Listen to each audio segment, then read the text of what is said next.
Bienvenidos. No hace falta ni que les explique dónde nos encontramos, esto es una auténtica maravilla. Estamos en una de las 3 únicas cuevas de origen marino que se conocen en el mundo, siendo además la única de estas características en el continente europeo.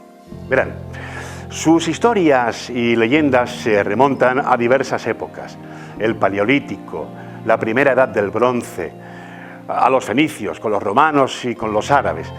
De todo ello han quedado numerosas muestras, aunque el misterioso tesoro árabe que dicen que oculta en sus entrañas está aún por descubrir. Aunque la cueva en sí misma es un tesoro para la humanidad, esto ya de por sí es un auténtico tesoro. El mar constituyó galerías típicas de cuevas submarinas con columnas y gargantas que son la base de la cueva del tesoro. Más tarde, una vez emergida la zona sobre el nivel del mar, filtraciones de agua dulce fueron constituyendo formaciones de estalactitas y estalagmitas propias de cuevas de origen terrestre y de la erosión por agua dulce. Bueno, de este modo quedó conformada la actual Cueva del Tesoro, con unos 500 metros de galería aproximadamente y una zona de lagos. Se dice que en ella se ocultó unos meses, en el año 86 a.C., Marco Craso, huyendo de la persecución de Mario y Cinna. Ya Plutarco se hace eco de la existencia de esta cavidad. Bien, hoy conoceremos este El Dorado rinconero con sus respectivas leyendas y tesoros, donde dicen todavía que existen ocultos esos tesoros, aunque ya les digo, la cueva en sí es un auténtico tesoro. Hoy les vamos a ofrecer íntegro, incluso zonas que todavía no se han visto y que no son visitables, la Cueva del Tesoro en Rincón de la Victoria, aquí, porque vivimos en un microclima y este microclima genera vida. Bienvenidos.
Pedro Cantarejo Espejo, bienvenido a Microclima. ¿Cómo estás?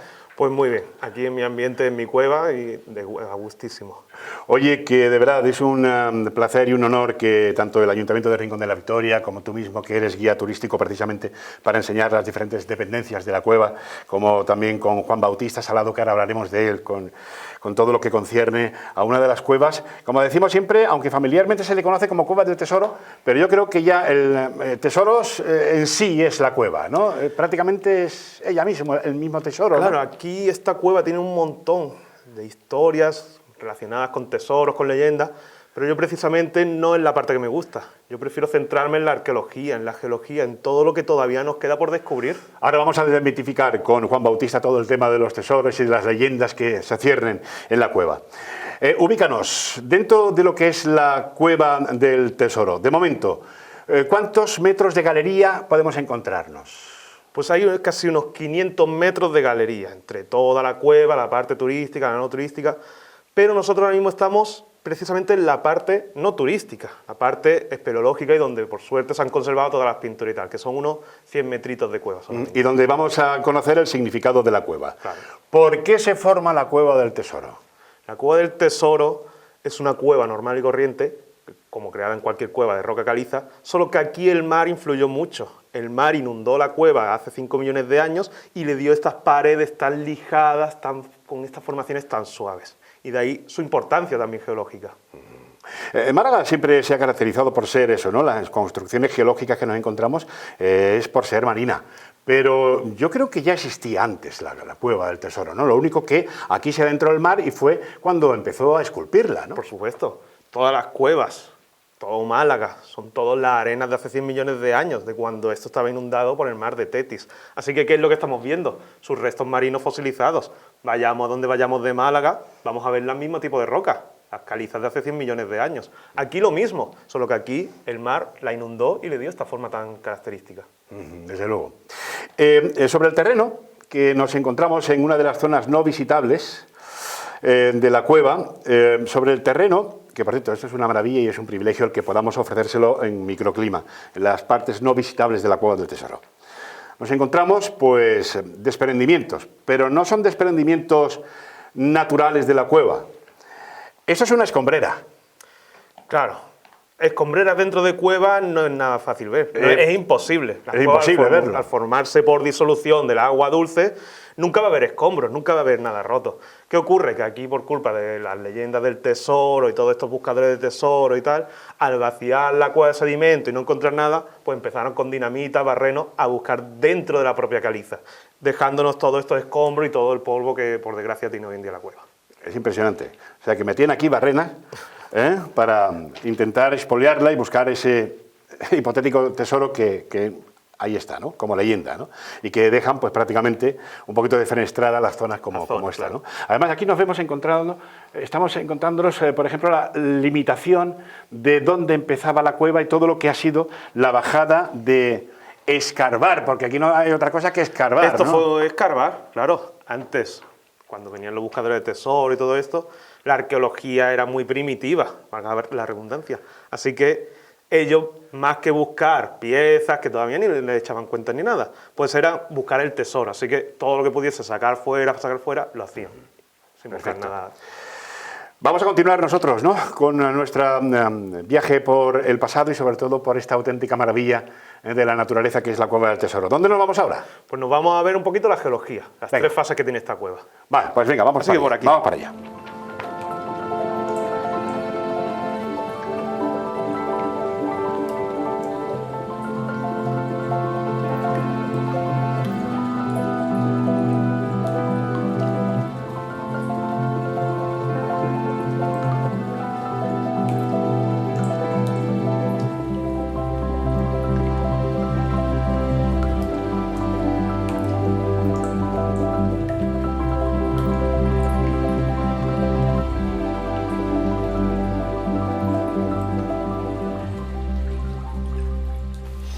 Pedro, nos hemos trasladado a otra de las zonas de la cueva donde fácilmente se pueden explicar geológicamente la formación de dicha cueva, ¿no? Tenemos aquí... ¿Dónde estamos? Las tres fases de la cueva, dentro de esta galería que llamamos del Higuerón, que hemos empezado hace nada a hacer visitas. Y lo bueno es que aquí podemos ver la evolución de la cueva durante 100 millones de años. Tenemos vestigios de cómo era la cueva antes, al inicio. Es decir, estalactitas, columnas, todos estos espelotemas tan típicos de las cuevas calizas, que en Málaga, en el 90% de las cuevas, lo vemos. ¿Qué tenemos también? Pues la importancia real de esta cueva geológicamente, que es que hace 5 millones de años, con la cueva ya formada, con todo su espelotema, estalactita, columna, etcétera, pues se inundó por el agua marina, por el agua del mar Mediterráneo. Y al estar inundada y al tener unos pozos de entrada, aquí dentro hubo corrientes muy fortísimas, por lo que el agua, al moverse y al mover también la arena que entró, empezó a rozarse contra las paredes. ¿Y qué nos ha dejado? Nada. Las paredes totalmente pulidas y lijadas, exacto. Es bonito también, es muy importante. Muchas veces me preguntan, pero es que aquí no hay estalactitas, ¿no? Esa es la importancia. Una cueva sin estalactitas es lo raro. Esto es lo raro, que esté tan pulida. Así que tenemos cómo era la cueva durante el mar Mediterráneo. Pero obviamente la cueva está vacía hoy en día. ¿Cómo es la cueva desde que se vacía del mar Mediterráneo hasta hoy? Pues con espeleotemas diminutos, pequeñísimos, que tienen de 4 millones de años a hoy. Claro, la geología es lenta. Miremos aquí esta estalactita finita, cómo es lo que ha crecido en unos pocos millones de años. Y luego esta de aquí, cómo es con más de 20 millones de años. Tú dices que lleva unos 4 millones de años más o menos. Geológicamente, en la era geológica es un bebé, un recién nacido. Es un espelotema bebé, por supuesto. Y esto es lo que se ve casi siempre en toda la cueva. Miremos donde miremos, vamos a ver espelotemas que se están creando ahora. No solo estalactitas, sino también estalagmitas. Perfecto. ¿Vamos a otra de las zonas de la cueva, te parece? Por supuesto. Venga, vamos a seguir disfrutando. Pues con el arte prehistórico. Vamos con el arte prehistórico Ya ahora. empezamos, sí. Me tienes asombrado, Pedro. Vamos para allá.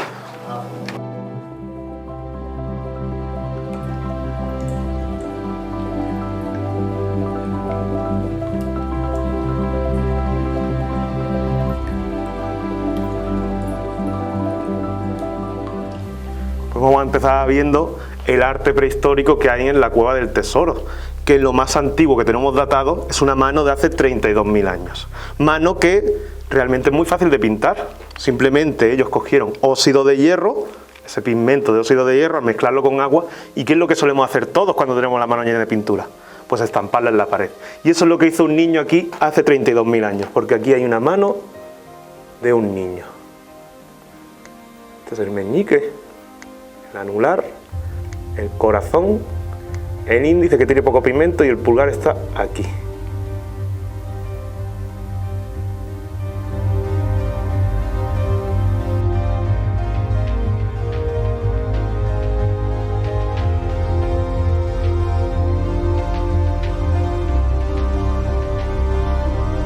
Vamos a ver ahora la pintura más conocida de la cueva, ya que es el logo de la Cueva del Tesoro. Y está en esta habitación, está en esta galería, que es el ciervo, ahí lo tenemos. Con su cabeza, sus astas, el cuerpo, la cola y las patas. Y es un ciervo que se pintó en estas grietas hace 25.000 años. ¿Y cómo que pintado en las grietas? Pues sí, si nos fijamos, las astas son todo grietas. El cuerpo es un rectángulo porque va siguiendo las grietas. De hecho, el pecho y la pata delantera es una línea recta, es la misma grieta. Y hay otras grietas al lado que no pintan, como esta de aquí arriba, porque no les sirve para hacer su ciervo. Pero cuando la grieta llega a la barriga, sí la rellenan. E incluso esta que gira, no la pinta entera para que le salgan las astas equilibradas. Hace 25.000 años ya teníamos imaginación. Vieron en las grietas formadas por la arena un ciervo y lo pintaron. ¿Y cuál es el objetivo de pintar este ciervo? El que está logrando. Que todo el mundo vea el ciervo que esta persona encontró, incluido nosotros que lo estamos haciendo ahora mismo. Estamos hablando de su ciervo hace 25.000 años.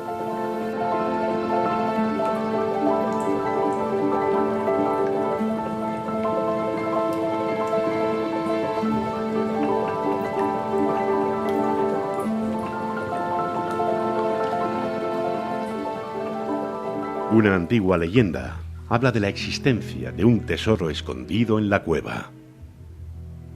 Esta leyenda hace referencia al tesoro de los 5 reyes de la dinastía almorávide, cuyo último mandatario, Tesufin Ibn Ali, habría muerto en la plaza de Orán en 1145 a manos de los almohades tras embarcar el tesoro real rumbo a Al-Ándalus. Los rastros de este tesoro se perdieron y fue Fray Agustín de Milla y Suazo, natural de Orán, quien en el siglo XVII recogió la leyenda en su manuscrito titulado Historia eclesiástica y secular de Málaga y su obispado. Esta historia fue recogida más tarde en Conversaciones malagueñas, publicada en 1789 por Cristóbal Medina Conde, con todos los elementos de una leyenda en la que no faltan el gigante ni el dragón.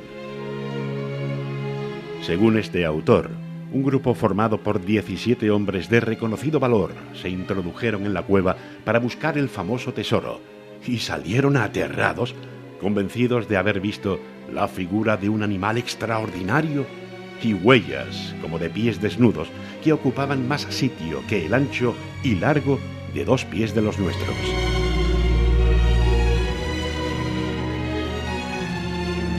Más tarde, en la primera mitad del siglo XIX, el suizo Antonio de Lanari pasó varios años buscando el tesoro. A partir de entonces, la cueva pasó a llamarse del Suizo. De Lanari utilizó pólvora para abrir nuevas galerías y fue el descubridor de una parte de la cueva que estaba taponada y oculta desde hacía siglos. El suizo murió en 1847 víctima de una de sus explosiones en la cueva. Ya en el siglo XX, el investigador malagueño Manuel Laza Palacio dedicó desde 1952, fecha en que redescubrió la gruta, 38 años de su vida al estudio de la cueva y a la búsqueda del tesoro, de cuya existencia no dudó nunca, tras encontrar en los años 50 un tesorillo formado por 6 dinares de oro del siglo XII y restos de cerámicas y utensilios de la época. Entre sus cavidades destacan la sala Noctiluca, denominada así por encontrarse en ella el templo dedicado a la diosa lunar mediterránea Noctiluca.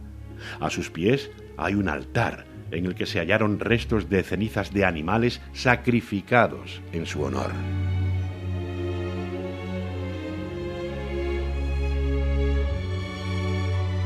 ¡Juanbu! ¡Hombre, Jesús! Que te estoy esperando, amigo mío. Bienvenido a la cueva. Bien hallado. Igualmente. ¿Qué tal? ¿Cómo estás? Muy bien, aquí Bien, estamos, ¿no? en esta maravilla. Oye, y nunca mejor dicho, una auténtica maravilla. Y estamos quizás en una de las salas de la cueva que sea la más representativa y quizás la más famosa, ¿no? La cueva de Noctiluca, dentro de la cueva del tesoro, ¿no? Bueno, la grandiosa, aquí la tenemos. Tenéis que tener en cuenta que esta cueva tiene hasta los nombres cambiados, ¿no? Es decir, tenemos una gran joya geológica. Ajá. Y una gran joya prehistórica arqueológica, como bien os ha contado Pedro Cantalejo. Sin embargo, se ha ido llenando de contenidos, de leyendas, y que ha hecho que lo importante, lo realmente importante, que es su formación geológica, su ocupación durante tantos miles de años, pues se haya un poco distorsionado, se haya un poco tapado por las leyendas del tesoro, de Marco Craso, del suizo y, como no, de Noctiluca. Noctiluca. Juan Bautista Salado, arqueólogo. Juanbu para los amigos. Oye, yo he quedado aquí contigo para eso, para que un poco vamos a desmitificar esas leyendas, el por qué durante un tiempo se ha expoliado y se le ha hecho tanto desastre a esta magnífica cueva, que no deja de ser un tesoro en sí mismo, como bien dices, sobre todo por el escarbar tanto, ¿no? Y buscar el tesoro que no está, ¿no? Pero desmitifiquemos. Desde Marco Craso hasta el suizo, pasando por ese tesoro árabe. Bueno, mira, efectivamente esa es, hasta cierto punto, de un punto de vista turístico, está chulo, ¿no? Tantas leyendas, de hecho se vende eso, ojo, y que forma parte ya de la historia de la cueva. Es decir, la cueva sigue formando su propia historia, ¿no? Y evidentemente todas esas leyendas forman del imaginario colectivo. Imagínate, si forma parte del imaginario colectivo, que Noctiluca ahora está distribuida en comercio, en nombre de comercio, en esculturas, por todo el municipio. Pero bueno, ahí queda.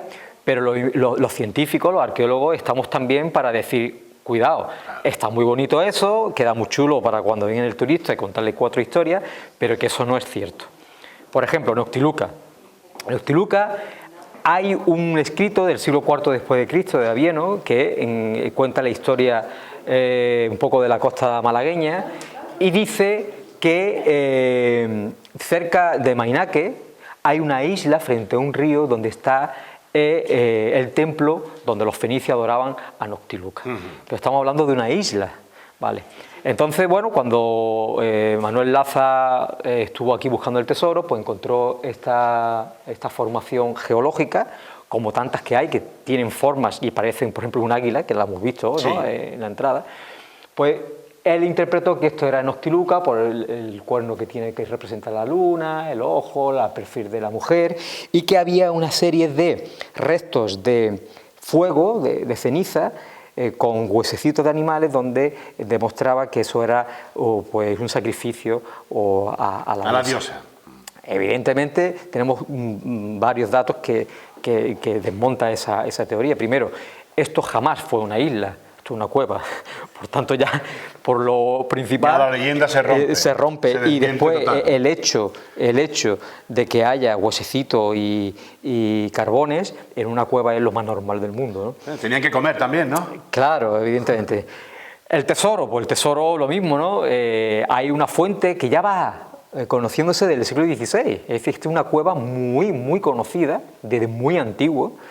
Y de hecho es que hay buscadores del tesoro desde siglos atrás, ¿no? Después hablaremos del suizo, del famoso suizo. Pues el tesoro es el rey almorávide, el último rey almorávide, está acosado por los almohades, otra tribu, bueno, un colectivo de tribus, ¿no? Una agrupación de colectivos del norte de África, y él huye al Andalus y dice la leyenda que entra en una cueva y ahí entierra su tesoro. Ahí hay varios datos que hay que tener en cuenta. Primero, ¿es verdad esa leyenda? Segundo, si desembarcó en el Andalus y metió el tesoro en una cueva, ¿es esta cueva? Nadie dice que sea esta cueva. Al final eso se generaliza a partir del siglo XIX, en los episodios malagueños, se cuenta que es esta la cueva donde reside el tesoro y empieza a haber una serie de buscadores. El suizo, por ejemplo, pues se dedica a barrenar toda la cueva buscando el tesoro y muere, de hecho, en una explosión, ¿no? En 1847.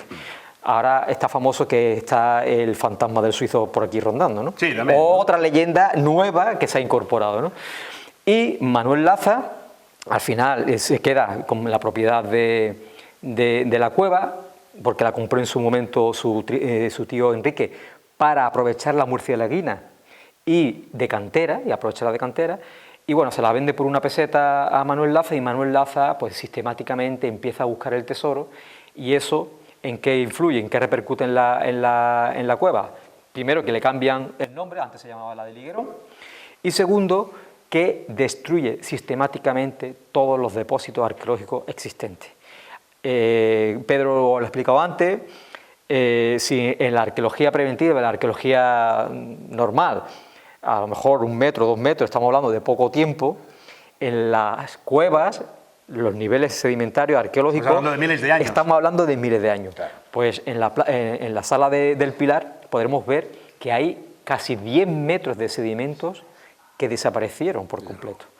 Por tanto, yo siempre digo lo mismo. Buscando el tesoro se olvidó de lo más importante, que el tesoro era la propia cueva. Era la propia cueva. Oye, ¿vamos a dónde ahora? ¿Dónde nos vamos a marchar? Pues ahora hablaremos un poco de Marco Craso. Bueno, Marco Craso, otra historia. ¿Lo hablamos allí? Lo hablamos en su sala y Pero en la sí sala que del lo lago. escribió, lo plasmó Plutarco, ¿eh? Bueno, ojo, no todo lo que se escribe es verdad y tampoco hay una referencia geolocalizada que fuera esta cueva. Efectivamente. ¿Vale? Pues vamos para allá. Venga, vamos allá. Vamos.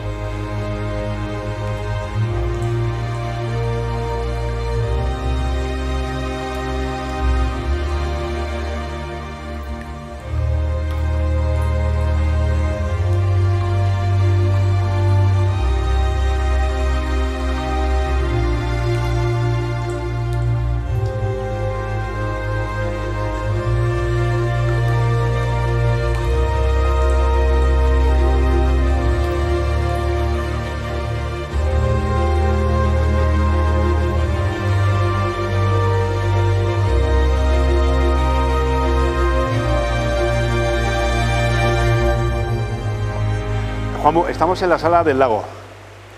Yo quiero que nos expliques, porque ahora, los últimos minutos del programa, le tenemos reservado a la audiencia de Microclima una gran sorpresa. Pero yo quisiera que nos contases un poco sobre la proliferación que está sufriendo la cueva ahora mismo con respecto a darla más a conocer y sobre todo al fomento del turismo. Claro, estamos en la sala del lago, que evidentemente es la sala más espectacular que tiene la cueva, pero lo que pretendemos, a través de un convenio que se ha firmado con el Ayuntamiento de Rincón de la Historia, con el Instituto de Investigación de la Cueva de Nerja, Museo de Nerja, y con los compañeros de la Cueva de Ardales, es intentar que la cueva sea conocida por sus valores geológicos y por sus valores arqueológicos.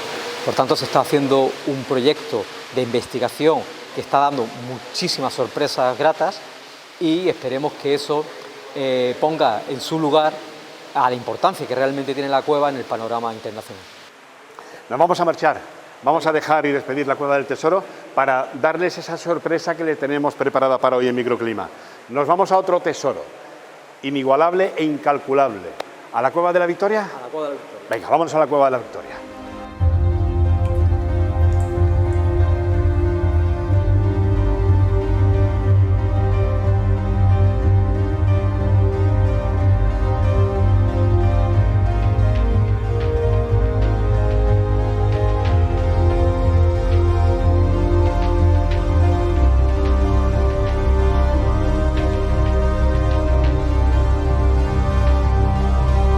Estamos en la Cueva de la Victoria, cueva que llevamos solamente medio año enseñándola al público, y cueva en la que nosotros lo que queremos ofrecer es una visita espeleológica y científica. De hecho, ¿qué es lo que enseñamos nosotros aquí? Las excavaciones que se hicieron con restos del Paleolítico. Restos tanto de comida, como caparazones de almejas, conchas, huesos de pez, porque era lo que comían aquí en la costa hace 10.000 años, e incluso piezas, como arpones o azagallas, herramientas con las que vivían aquí en el mar.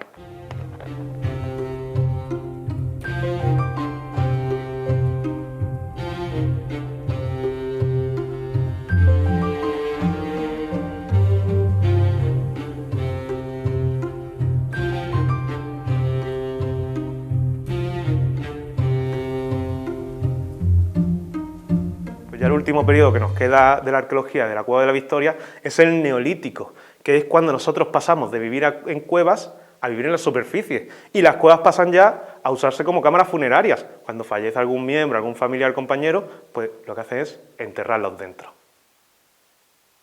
Y las pinturas del Neolítico en las cuevas pasan ahora a ser pinturas relacionadas con los muertos. Cuando alguien fallecía y lo traen aquí, pues aparte de enterrarte con tus vasijas, con tus joyas y todo esto, pues te marcaban en la pared dibujándote para estar en el recuerdo de todos. Por eso en el Neolítico vemos siempre muchas figuras humanoides.